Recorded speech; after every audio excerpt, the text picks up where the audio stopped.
What if the real story of Eve, the mother of all humanity, was never what we were told? Deep within the Ethiopian Bible and the ancient Hebrew texts lies a version of creation that challenges everything we think we know. This isn't just about a rib or a garden. It's about a forgotten truth hidden for centuries. Why did early scribes alter Eve's origin? And what secret power was taken from her story? Join us as we uncover the shocking truth about Eve's origin hidden in the Hebrew text, a revelation that will change everything. For centuries, the story of Eve has been told as the tale of the first woman, created from Adam's rib, placed in the Garden of Eden, and blamed for humanity's fall. This version, found in most modern Bibles, has shaped theology, gender relations, and human self-understanding for millennia.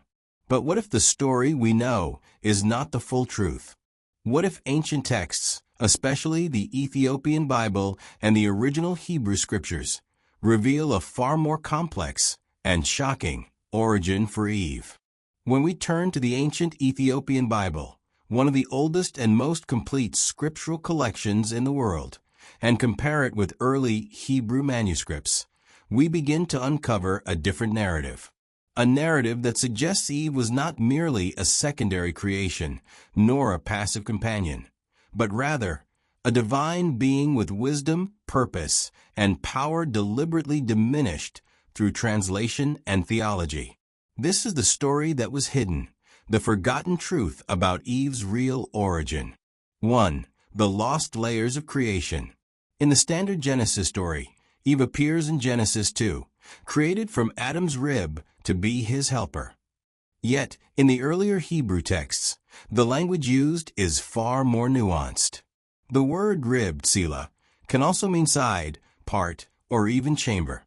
Some scholars argue this means Eve wasn't made from a single rib bone, but rather from Adam's side, implying equality, not subordination.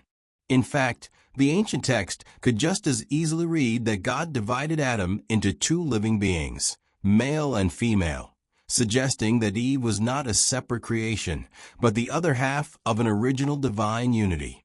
This interpretation paints a picture of humanity's first form as androgynous, containing both masculine and feminine aspects, until divided to express the dual nature of creation. This concept aligns closely with older Near Eastern and African traditions, where creation begins from divine duality, male and female forces working in harmony. In many African cosmologies, balance between genders is sacred, and separation leads to disorder. The Ethiopian understanding of Genesis may preserve this ancient harmony more faithfully than the Western translations that followed. 2. The Ethiopian Bible, a forgotten witness. The Ethiopian Orthodox Tewahedo Church preserves a biblical canon unlike any other on earth, containing over 80 books, including Enoch, Jubilees, and other ancient works excluded from Western Bibles. These texts offer critical context to the Genesis story, especially concerning the creation of humanity and the nature of Eve. In the Book of Jubilees, preserved in Guizi, the ancient Ethiopian scriptural language, Eve's creation is described not simply as an act of companionship, but as a reflection of divine purpose. Eve is fashioned with equal care and breath from God, not as a lesser being, but as a full bearer of divine image. Furthermore, Ethiopian tradition emphasizes that humanity, both man and woman, was created in Tselem Elohim, the image of God. This challenges later patriarchal readings that placed Eve beneath Adam. In the Ethiopian view, divine image is shared equally, a radical notion for its time and even for today. Where Western theology saw Eve as the source of sin, Ethiopian interpretations often viewed her as the mother of wisdom, the one who initiates humanity's awakening to knowledge. This reimagines the fall not as rebellion, but as the beginning of consciousness, a step toward understanding divine truth.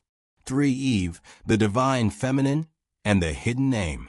One of the most striking revelations in the Hebrew text is that Eve's original name carried deep symbolic meaning. In Genesis 3 verse 20, Adam names her Chava, meaning life or giver of life. But the name is closely related to Chaya, a Hebrew word for living being, and also the name of the highest order of living creatures near God's throne in Jewish mysticism. In Kabbalistic tradition, the Chaya soul represents divine intuition, the part of the human spirit closest to God. The implication is profound. Eve, whose name comes from Chaya, embodies the living, divine essence within humanity. She is not simply the first woman. She is the manifestation of divine life itself. This link between Eve and divine wisdom echoes throughout ancient texts. The book of Proverbs personifies wisdom, Chakma, as a woman present with God at creation. Later Jewish mystics and Ethiopian theologians identified this wisdom with the same spiritual principle embodied by Eve, the divine feminine that brings understanding to humankind. Over time, however, as patriarchal systems solidified, this interpretation was suppressed. The feminine aspect of divinity became hidden or redefined, and Eve's story was rewritten to emphasize obedience rather than insight. 4. The first woman or the second. A deeper look into Hebrew and Ethiopian traditions introduces another mystery. Was Eve truly the first woman? In early Jewish mystical and rabbinic writings, another figure appears, Lilith. According to some traditions, Lilith was created at the same time as Adam, from the same earth, and refused to submit to him. Her name appears faintly in Isaiah 34 verse 14 in Hebrew, translated as a night creature. The story of Lilith, though later demonized, may have originated from a much older Mesopotamian myth, one that depicted her as an independent, powerful spirit of creation. In this context, Eve might not be the first woman, but the first woman accepted by Adam, the second Eve, created after Lilith's defiance. The Ethiopian texts, while not directly mentioning Lilith, preserve the theological echoes of this division, humanity's loss of divine balance, and God's attempt to restore harmony through the creation of woman from man's side. The Ethiopian interpretation subtly acknowledges this loss and restoration, not as punishment, but as a process of returning humanity to unity. 5. The Tree of Knowledge, a symbol reinterpreted.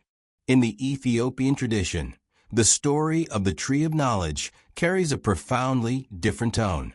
While Western Christianity largely interprets it as the source of sin, Ethiopian mysticism often sees it as a test of maturity, a moment when humanity chose awareness over innocence. Eve's act of taking the fruit is not merely disobedience, but the fulfillment of divine intention, that humans should possess duat, knowledge, and become co-creators with God in understanding good and evil. The Hebrew word for knowledge, de'at, is not intellectual knowledge, but intimate, experiential understanding, the same term used for knowing in the context of deep relationship. Eve's choice thus symbolizes humanity's entry into divine consciousness, the awakening of spiritual awareness. Ethiopian commentaries, some of which survive in Guizi manuscripts, describe Eve's decision as one influenced by divine wisdom rather than simple deception. The serpent, often reinterpreted in African and Near Eastern traditions, is not necessarily evil, but a symbol of transformation, shedding its skin as humanity sheds its ignorance. In this view, Eve becomes not the destroyer of paradise, but the midwife of human evolution, the one who births knowledge into the world. 6. The power of translation and suppression. Much of the distortion surrounding Eve's story began with translation. When the Hebrew scriptures were translated into Greek, the Septuagint, and later into Latin Vulgate, subtle meanings were lost or reshaped. Words like Ezer Kenegdo, used to describe Eve as Adam's helper, were mistranslated into terms implying subservience. Yet Ezer in Hebrew is used elsewhere to describe God as a helper of Israel, a title of strength, not weakness. The original phrase Ezer Kenegdo literally means a power equal to him, or a corresponding strength. Eve, then, was created not to serve Adam, but to stand face to face with him, his divine counterpart, not his subordinate. Ethiopian biblical texts, which preserved many ancient Semitic nuances through the Guizi language, retained much of this equality. This may explain why Ethiopian Christianity has historically shown deeper reverence for the Virgin Mary and other female saints, viewing the divine feminine as essential, not secondary. Over centuries, however, Western theological traditions reinterpreted Eve's story through patriarchal lenses, emphasizing guilt, temptation, and submission. The shocking truth is that Eve's original role, as revealed in the Ethiopian and Hebrew texts, was one of power, equality, and spiritual depth. 7. The Ethiopian connection, a living legacy. Ethiopia's unique spiritual heritage gives it a special place in understanding biblical origins. As one of the first nations to adopt Christianity, and the only African country to preserve its ancient biblical canon intact, Ethiopia offers a window into early Judeo-Christian thought before Western alterations took hold. In Ethiopian iconography and liturgy, Eve is often depicted not merely as the fallen mother, but as the one who points to redemption, a precursor to Mary, who brings forth new life through Christ. The two women are seen as spiritual mirrors, Eve as the bringer of knowledge, Mary as the bringer of salvation. This balance reflects an African theological worldview that sees creation, fall, and redemption as parts of one divine cycle, not a descent into sin, but a journey toward enlightenment. Even in Ethiopian folklore, traces of the older Eve persist. Stories describe her as the first teacher of agriculture, healing, and language, the one who gave humanity not just life, but culture and wisdom. Such portrayals are rare outside Africa, yet they may reflect remnants of ancient oral traditions predating even Genesis. 8. The hidden truth in the Hebrew text. When we return once more to the Hebrew Genesis, the clues are unmistakable. In Genesis 1 verse 27, it states, "So God created humankind in his image. In the image of God he created them. Male and female he created them." Here, both man and woman are created together at the same moment, and both in the image of God. Only later, in Genesis 2, do we read of the separate formation of Eve. This apparent contradiction hints at two different creation traditions woven together, one emphasizing unity, the other differentiation. In the Ethiopian canon, both traditions are harmonized, suggesting that the creation of woman was not a lesser act, but a continuation of divine balance. The Hebrew structure of the text itself preserves this dual truth, but most translations obscure it. The phrase "in his image B'Tselem Elohim" carries the plural sense of Elohim, gods or divine ones, hinting at a divine plurality that includes both masculine and feminine energies. In this light, Eve represents not a correction to Adam's incompleteness, but the embodiment of God's feminine aspect manifest in creation. This is the shocking truth buried in the Hebrew and preserved in the Ethiopian understanding. Eve was not the afterthought of creation. She was the completion of it.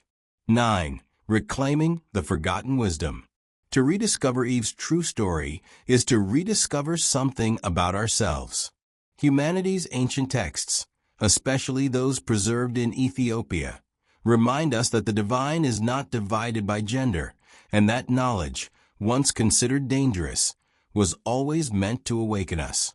The vilification of Eve was not a divine decree, but a human distortion, a way to control the story of origins and suppress the feminine voice in spirituality.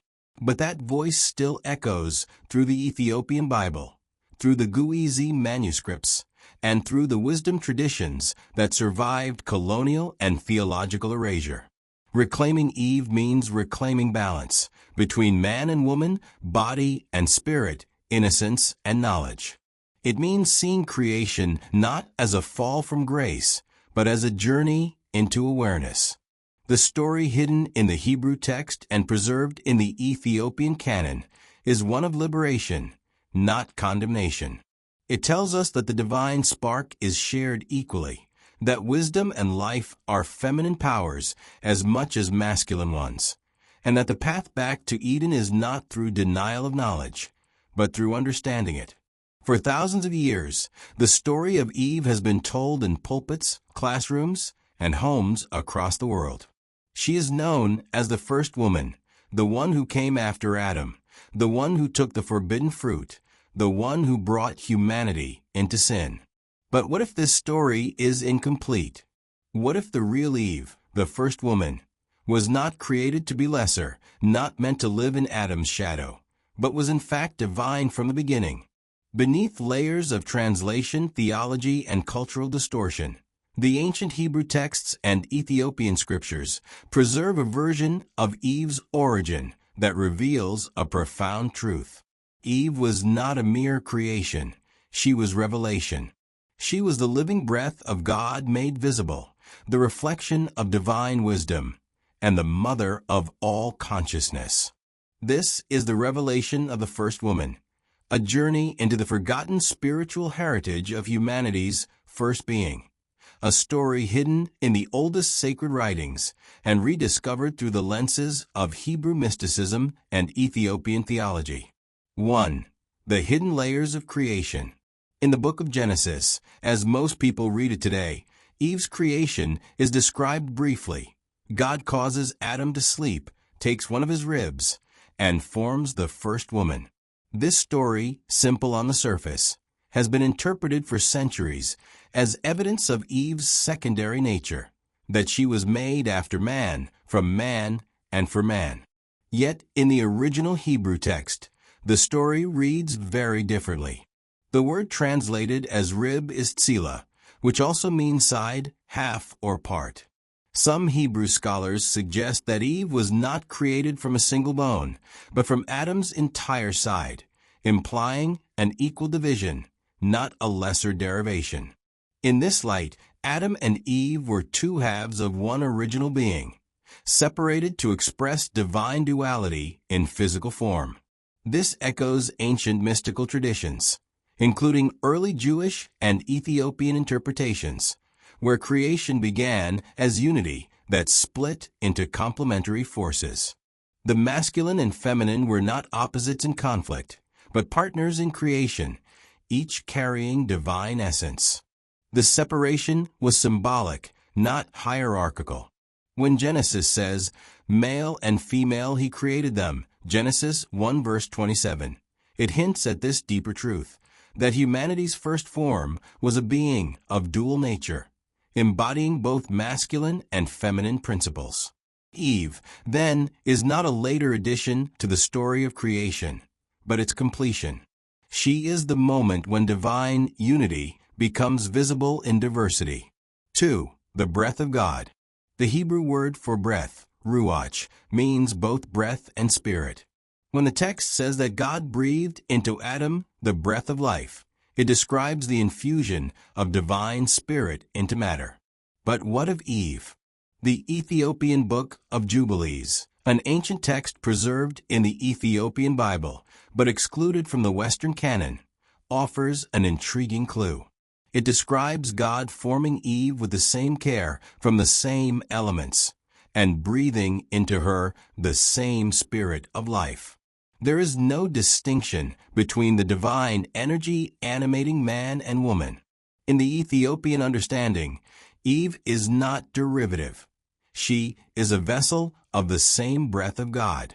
If God's Spirit is the animating force of all living things, then Eve is equally divine. She is the living embodiment of God's creative spirit in feminine form, the breath that speaks, nurtures, and reveals consciousness. This understanding transforms the way we see creation itself. Eve is not a secondary creation meant to serve Adam. She is the revelation of the divine spirit in relational form, the mirror through which humanity recognizes the breath of God in another being. 3. The mirror of divine wisdom. In the Hebrew Scriptures, another hidden clue about Eve's identity lies in her name, Chava, often translated as Eve. This name is rooted in the Hebrew verb chaya, meaning to live. Eve's name, therefore, means life or giver of life. But there is a deeper layer. In Hebrew mysticism, the word chaya also refers to one of the highest levels of the human soul, the living essence that connects directly with divine wisdom. In Kabbalistic tradition, chaya is the aspect of the soul closest to God's throne, representing intuitive knowledge and divine awareness. This means that Eve's name itself encodes her spiritual identity. She is not just the biological mother of humanity, but the spiritual mother of consciousness. She is the embodiment of a living soul within creation, the reflection of divine wisdom, Chakma, that existed with God before time began. The book of Proverbs personifies this divine wisdom as a woman, saying, "She was with God in the beginning, before the world was formed." Ethiopian theologians, influenced by ancient Judaic thought, have long connected this wisdom with the feminine aspect of God, a principle of creation that manifests as Eve. Thus, Eve's creation was not an afterthought. It was a revelation of the divine mind, a visible manifestation of the hidden wisdom that shaped the universe. 4. The Ethiopian Witness. The Ethiopian Orthodox Tewahedo Church holds one of the most ancient and complete biblical canons in the world. Unlike the Western Bible, the Ethiopian canon includes books such as Enoch, Jubilees, the Book of Adam and Eve, and others that preserve early Judeo-Christian traditions. These texts offer insight into how the earliest followers of God understood the first woman.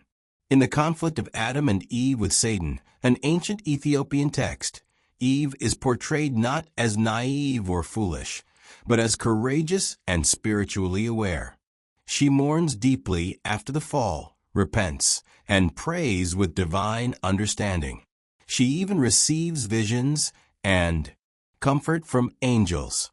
In the book of Enoch, wisdom is described as descending to earth, but being rejected by men, another echo of the feminine divine being misunderstood or cast aside.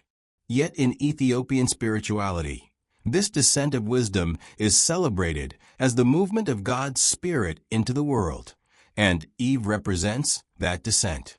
The Ethiopian Bible's preservation of these texts suggests that early African Christianity held a view of Eve that was far more elevated than later Western interpretations. In Ethiopia, Eve is seen as the mother of all who live, a title of reverence, not blame. She embodies both divine compassion and divine knowledge, the two wings of spiritual awakening. 5. Eve and the awakening of consciousness. One of the most misunderstood aspects of Eve's story is her encounter with the serpent and the fruit of the tree of knowledge. For centuries, this act has been portrayed as the beginning of sin, the fall of humanity. But in Hebrew symbolism and Ethiopian mysticism, knowledge, de'at, does not mean rebellion. It means awareness. Eve's act of taking the fruit represents humanity's first step into self-awareness, the awakening of moral and spiritual consciousness. Before the fruit, Adam and Eve lived in innocence but ignorance.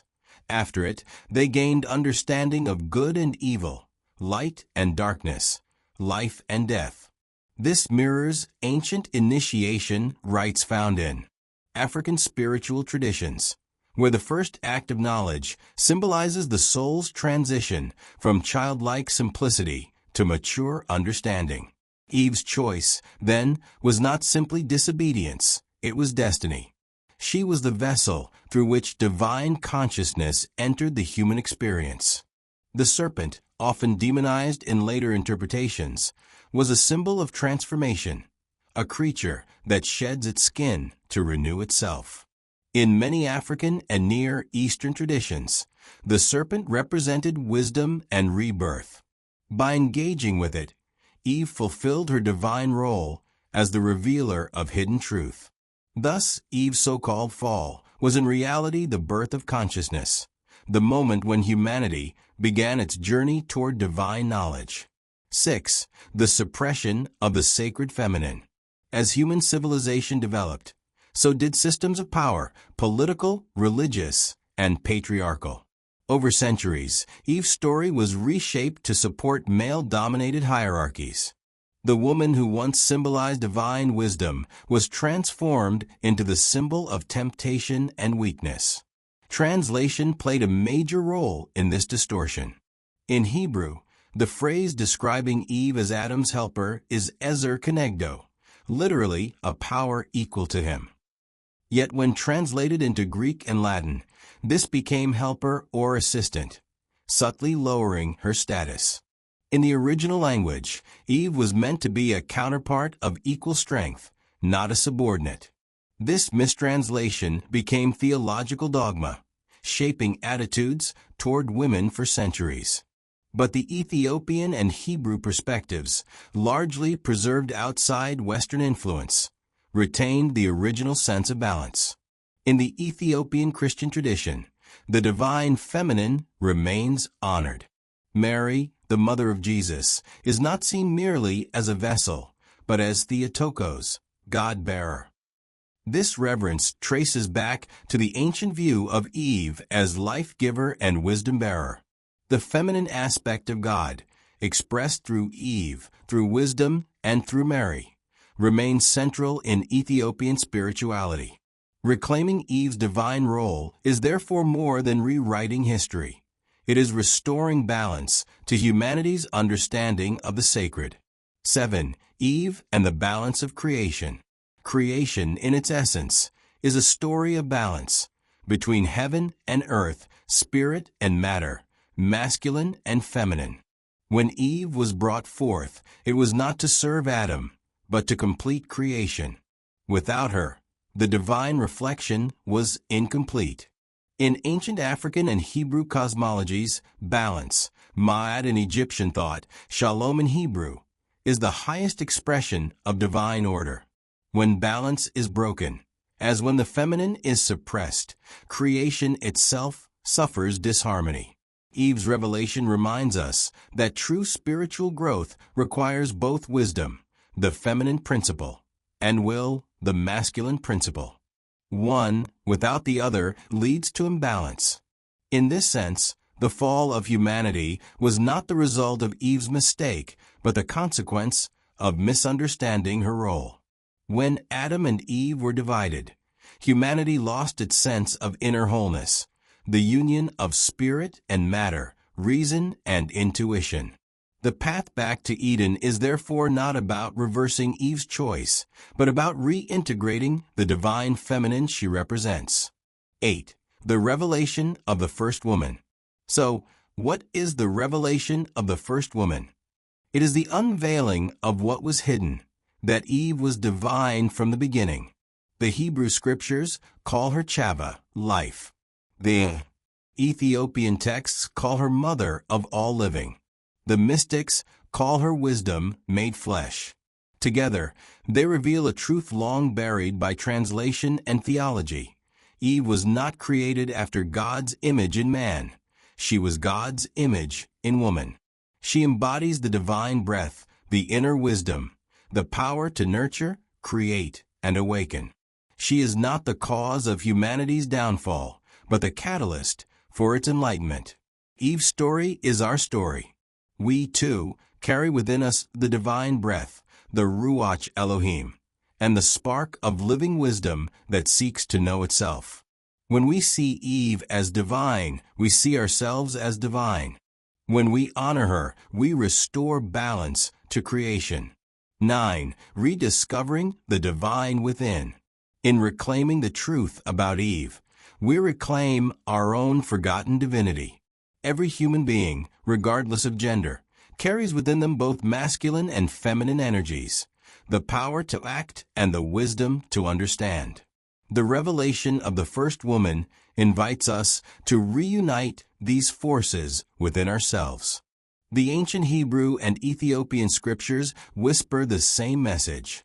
The breath of God is alive in us all. To honor Eve is to honor the spirit of life itself, the creative power that flows through all beings. In a world that has long silenced the feminine voice, this revelation comes as both a healing and a warning.